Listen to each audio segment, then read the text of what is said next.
Pas lagi gabut di rumah, gua nggak ada niat kemana-mana, tiba-tiba ada WA masuk nih dari YouTuber yang katanya suka ngayap virtual. Begitu baca pesannya, gua langsung kebayang. Wah, pasti bakal ada trip dadakan nih. Akhirnya gua buru-buru aja siapin P3K, terus ada baju ganti, sama barang-barang penting lainnya. Sendal juga jangan lupa. Katanya sih mau ngayap ke puncak, ya udah gas aja lah.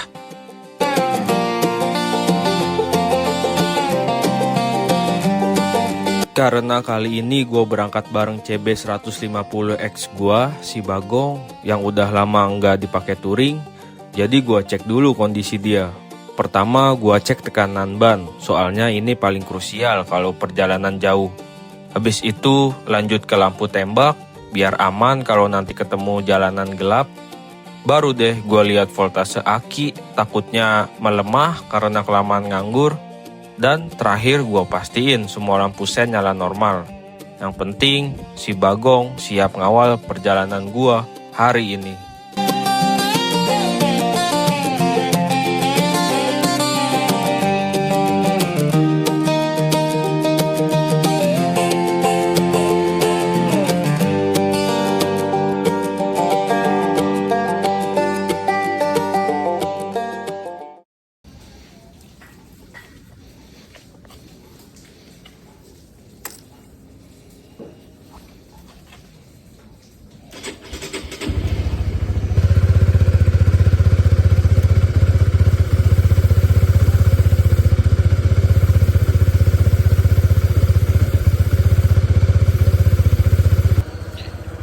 So, jadi kita hari ini bersama siapa lagi kalau bukan Bang Ocan.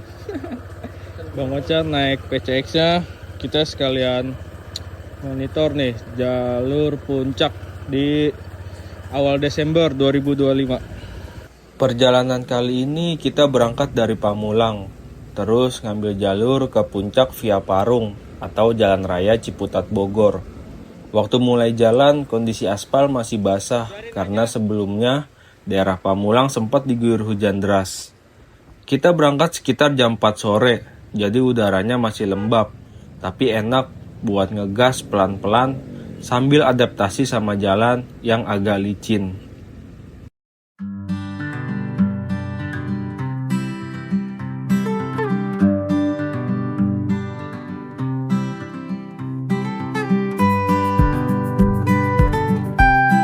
Di perjalanan kali ini gue nggak jalan sendirian. Gue berangkat bertiga, gue Bang Ocan dan Raka. Formasi dadakan yang selalu siap kalau diajak ngayap. Dan karena ini konten touring pertama gue, rasanya cukup spesial. Gue pengen kalian juga bisa ngerasain gimana serunya perjalanan pertama ini. Suasana jalannya, momentumnya, sampai vibe petualangannya. Kedepannya konten di sini nggak cuma soal motor aja. Gue pengen ngajak kalian ikut ke berbagai petualangan lain, mulai dari camping, naik gunung, sampai explore alam yang masih belum pernah gue datengin sebelumnya. Pokoknya perjalanan ini baru langkah awal dari banyak cerita yang bakal gue bagi.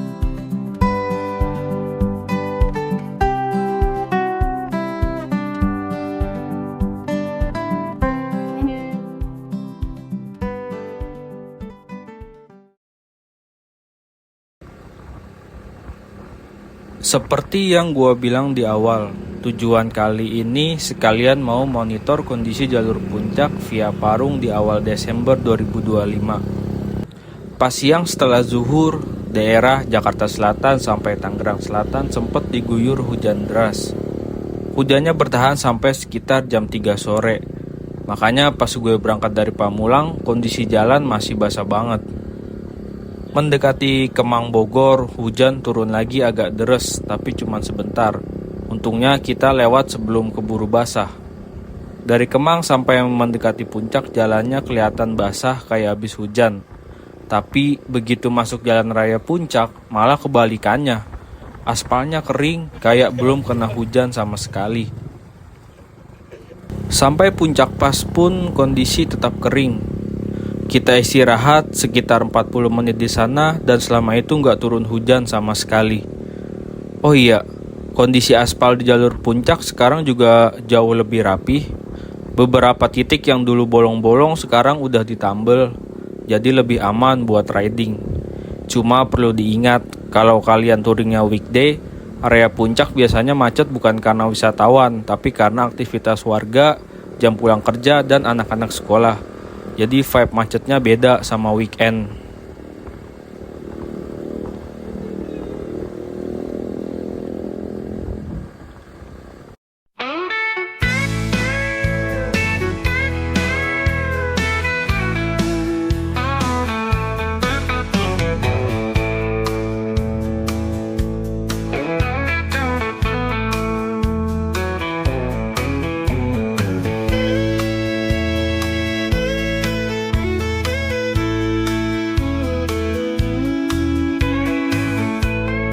Dan akhirnya, ini jadi awal dari perjalanan motovlog pertama gue bareng si Bagong, Honda CB 150X gue. Masih banyak kekurangan di sana-sini.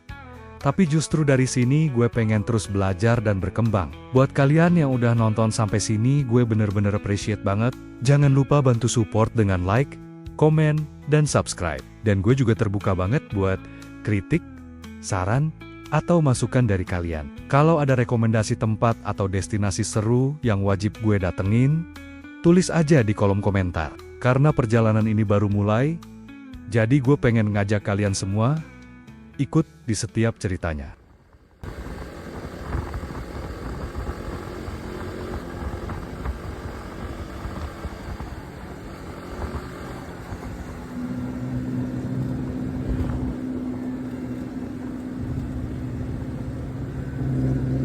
Tadinya rencana awal kita bertiga simple banget. Cuma mau ngopi santai di Tower Telkom sambil ngabisin waktu sore. Pikirannya udah enak aja tuh, duduk, nyeruput kopi, sambil lihat pemandangan kota Bogor dari ketinggian. Tapi ternyata pas sampai sana tempatnya ditutup. Malum sih, itu bukan area umum, tapi area terbatas. Jadi rencana ngopi cantik kita sambil lihat view kota Bogor langsung gagal total. Ditutup ah. Hah? Tutup lagi. Oh iya.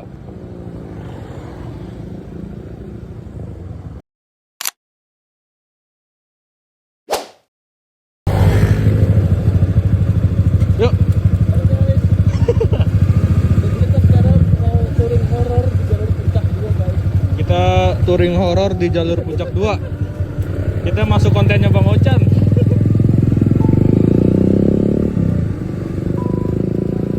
Sekarang gue mau cerita dikit. Jujur, ini pertama kalinya gue lewat jalur puncak 2. Dan yang bikin makin kerasa spesial, kita lewatnya malam-malam. Gue nggak pernah kebayang sebelumnya bakal nyobain jalur ini saat gelap. Jadi otomatis rasa penasarannya juga lebih tinggi. Buat gue pribadi, pengalaman pertama itu selalu punya kesan tersendiri. Dan puncak 2 malam hari, itu levelnya beda. Ada rasa excited, ada sedikit deg-degan, tapi justru itu yang bikin perjalanannya makin ngena. Habis maghrib sekitar jam 18.30, kita mulai perjalanan pulang. Di detik itu gue langsung mikir, oke, apapun yang bakal kejadian di jalur ini pasti jadi cerita baru buat gue. Dan ya, dari sini petualangannya benar-benar dimulai.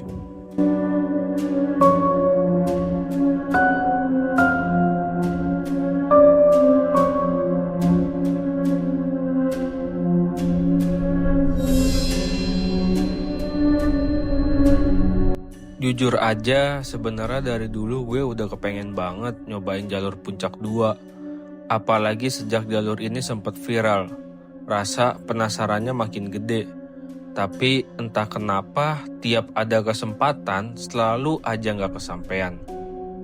Sekalinya kesampean malah dadakan dan lebih nekatnya lagi dilewatin malam-malam. Jadi rasanya campur aduk antara seneng, penasaran, sama sedikit was-was. Kesan pertama yang paling kerasa itu soal pencahayaan. Di beberapa bagian penerangan masih minim banget. Ditambah lagi rambu atau sign jalan juga belum terlalu lengkap.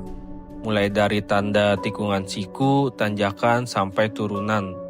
Jadi fokus dan kewaspadaan benar-benar harus ekstra. Kalau dari kondisi jalan, menurut gue secara umum masih lumayan bagus. Aspalnya cukup enak buat dilalui, tapi memang masih ada beberapa titik yang rusak dan berlubang. Yang paling rawan itu biasanya di area sambungan jembatan. Jadi teman-teman wajib pelan dan jaga jarak. Kita juga sempat kehambat di beberapa titik karena ada proses pengecoran jalan. Ini jadi tanda kalau sebenarnya puncak 2 tuh masih dalam tahap pembangunan dan perbaikan.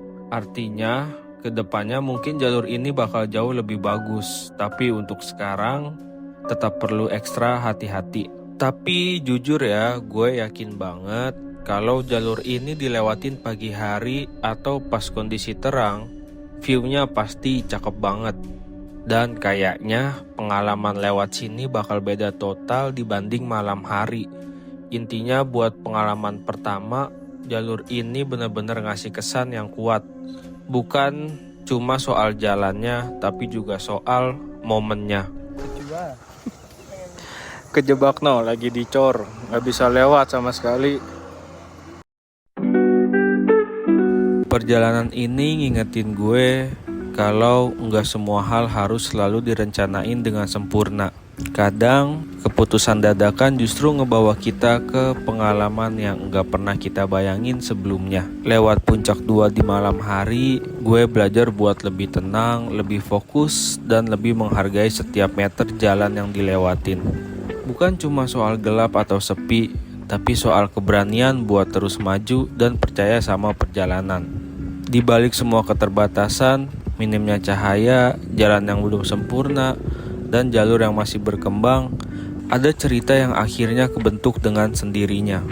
Dan buat gua pribadi, perjalanan ini bukan cuma soal pulang ke rumah, tapi soal pulang dengan pengalaman, dengan pelajaran, dan dengan cerita baru yang bakal gua ingat lama. Ini mungkin cuma satu jalur, satu malam, dan satu perjalanan. Tapi kesannya bakal tinggal cukup lama. Sampai ketemu di perjalanan selanjutnya. Bye-bye.